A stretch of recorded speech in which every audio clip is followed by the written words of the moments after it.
Ce soir, je vais vous raconter une histoire qui commence comme tant d'autres histoires modernes, sur les réseaux sociaux.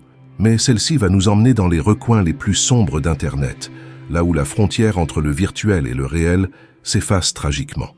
Nous sommes le 14 juillet 2019 à Utica, dans l'État de New York. Au petit matin, une image commence à circuler sur Discord, puis sur Instagram. Une image insoutenable. Le corps sans vie d'une jeune fille de 17 ans étendue sur le sol. Et avec cette photo, un message glaçant. Désolé les losers, vous allez devoir orbiter autour de quelqu'un d'autre. La victime s'appelle Bianca Michelle Devins. Elle vient d'être assassinée. Et son meurtrier a décidé de partager son crime avec le monde entier. Mais pour comprendre ce qui s'est passé cette nuit-là, il faut d'abord comprendre qui était Bianca et dans quel univers elle évoluait.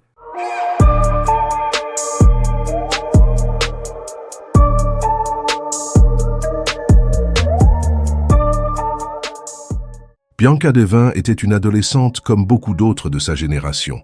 Elle adorait les réseaux sociaux, changeait régulièrement de couleur de cheveux, aimait le maquillage prononcé et les vêtements de style alternatif. On pourrait dire qu'elle incarnait parfaitement ce que l'on appelle une e-girl. Cette esthétique née sur Internet, entre culture geek, anime japonais et mode alternative. Sur Instagram et Discord, Bianca était active, populaire même. Elle avait plusieurs comptes, plusieurs identités numériques. Ceux qui la connaissaient en ligne la décrivaient comme quelqu'un de gentil, de charismatique. Elle attirait l'attention, elle recevait des compliments, elle avait des milliers d'abonnés.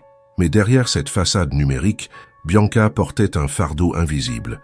Depuis l'enfance, elle luttait contre des troubles mentaux. À 9 ans, on lui avait diagnostiqué de l'anxiété de séparation. À 13 ans, la dépression s'était installée. Et à 16 ans, les médecins avaient posé un diagnostic plus lourd, un trouble de la personnalité borderline. Bianca suivait un traitement, elle voyait un psychothérapeute, elle essayait de s'en sortir. Elle rêvait d'ailleurs de devenir psychologue un jour, pour aider ceux qui souffraient comme elle. Mais dans sa vie, il y avait quelqu'un qui allait transformer ce rêve en cauchemar. Son nom est Brandon Clark. Il a 21 ans en 2019. Il rencontre Bianca sur Instagram en mai de cette année-là, seulement 2 mois avant le drame. Au début, leur relation semble normale. Ils deviennent proches. Ils se parlent beaucoup. Brandon se présente comme un ami, puis comme un petit ami.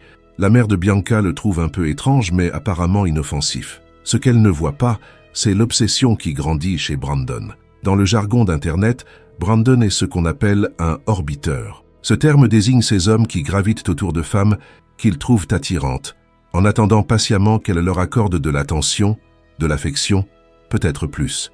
Ils aiment chaque photo, commentent chaque publication, sont toujours disponibles, en espérant secrètement que leur dévouement sera récompensé.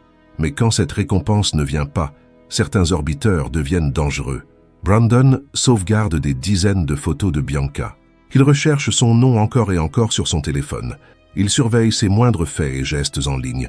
Il veut savoir avec qui elle parle, qui elle voit, qui s'intéresse à elle.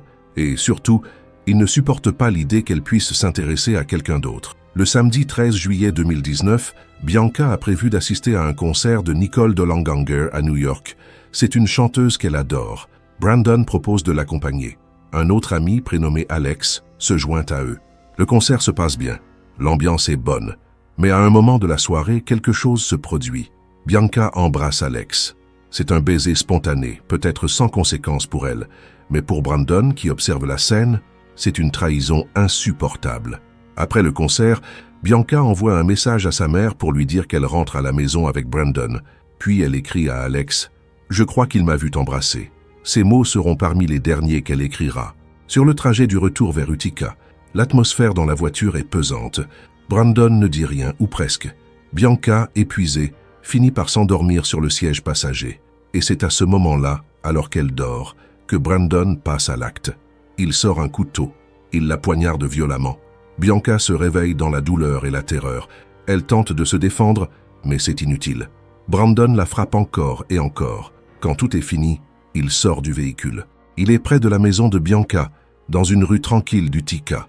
Il pose le corps de la jeune fille sur le sol, le recouvre partiellement d'une bâche, puis il prend son téléphone. Ce qui se passe ensuite est d'une cruauté inimaginable. Brandon photographie le cadavre de Bianca. Puis il ouvre Discord, cette plateforme où Bianca passait tant de temps, où elle avait construit des amitiés, une communauté. Et il poste la photo avec ce message cynique. « Désolé les losers. Vous allez devoir orbiter autour de quelqu'un d'autre. » Puis il se dirige vers son compte Instagram. Il change sa photo de profil. Il publie d'autres clichés macabres, des photos du corps, des selfies de lui-même tenant le couteau ensanglanté. Il écrit des messages cryptiques, des citations de manga que lui et Bianca lisaient ensemble. Il écrit « Désolé Bianca ». Il écrit « Ceci est ta vie » et elle se termine 1 minute à la fois. Sur le sol, près du corps, il a tracé à la craie une phrase en japonais tirée d'un manga « Que tu ne m'oublies jamais ». Une enceinte Bluetooth joue en boucle une chanson mélancolique parlant d'un amour déséquilibré, d'une relation toxique. Brandon veut que tout le monde sache ce qu'il a fait. Il veut que le monde entier voie sa vengeance. Et en quelques heures, c'est exactement ce qui se produit. Les images se propagent à une vitesse vertigineuse. Les amis de Bianca sur Discord voient la photo.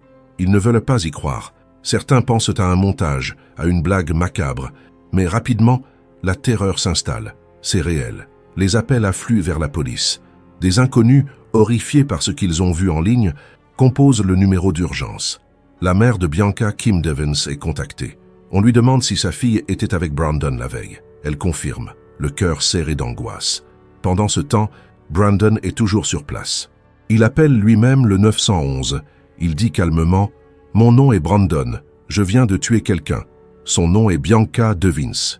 Je vais me suicider maintenant. » Quand la police arrive, elle trouve Brandon allongé près du véhicule, le cou tailladé. Il a tenté de se trancher la gorge avec le même couteau qu'il a utilisé pour assassiner Bianca. Il a même filmé sa tentative de suicide. Mais il est encore vivant. Les secours l'emmènent à l'hôpital.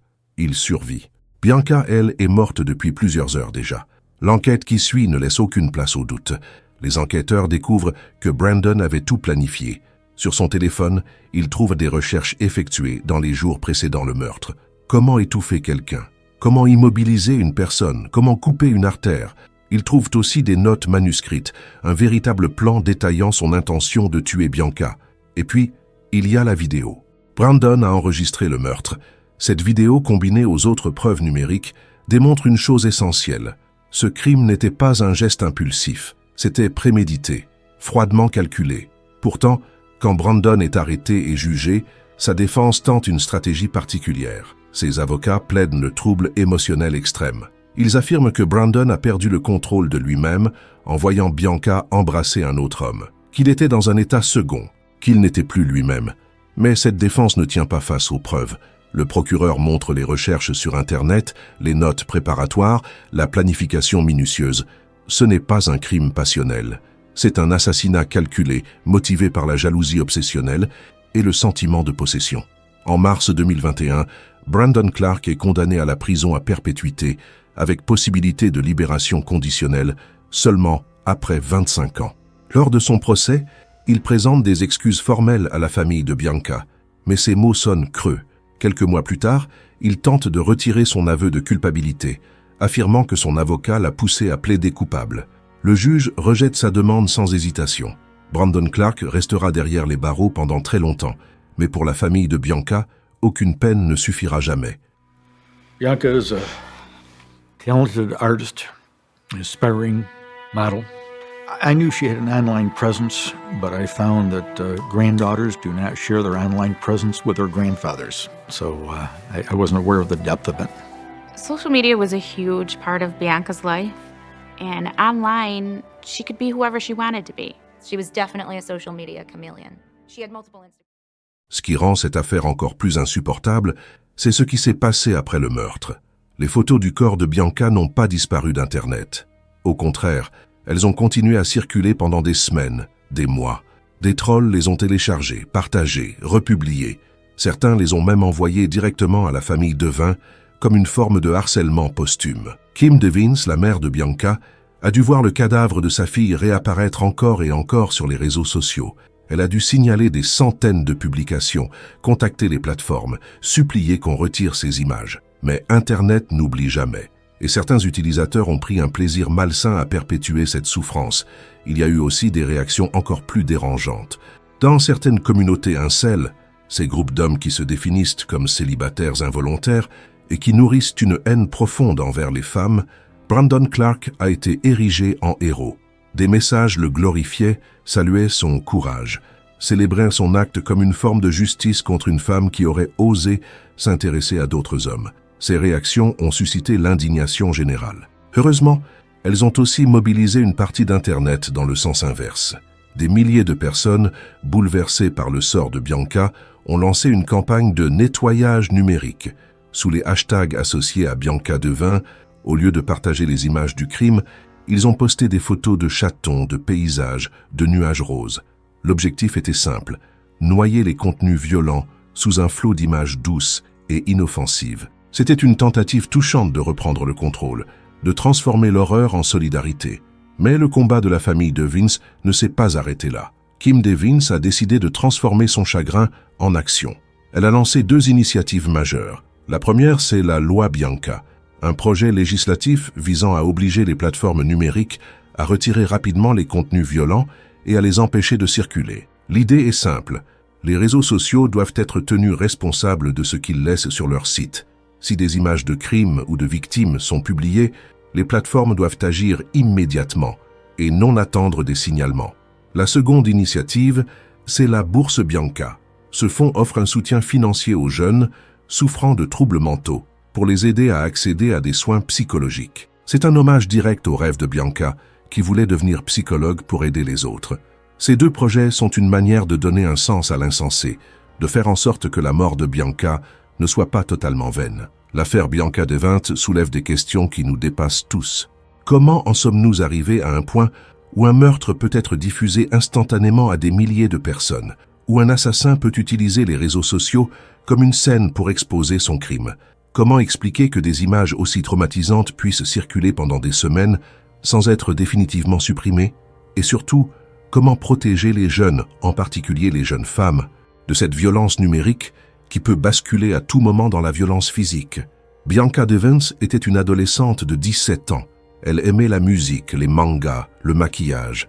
Elle avait des amis, des projets, des rêves. Elle luttait contre ses démons intérieurs, mais elle essayait de vivre, de s'épanouir.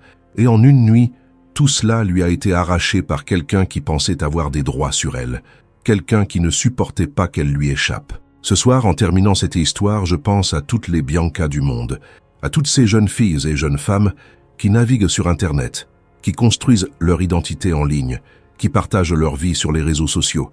Je pense à tous ceux qui gravitent autour d'elles, certains avec des intentions bienveillantes, d'autres avec des obsessions dangereuses. Et je me dis que nous avons tous une responsabilité. Celle de ne pas laisser la haine, la jalousie et la violence se normaliser sur Internet. Celle de protéger les plus vulnérables. Celle de ne jamais oublier qu'il y a des êtres humains derrière chaque écran. Bianca Michelle Devins mérite d'être rappelée non pas comme une victime dont le corps a été exposé, mais comme une jeune femme pleine de vie, qui aimait, qui riait, qui rêvait. Et c'est cette Bianca-là que nous devons honorer.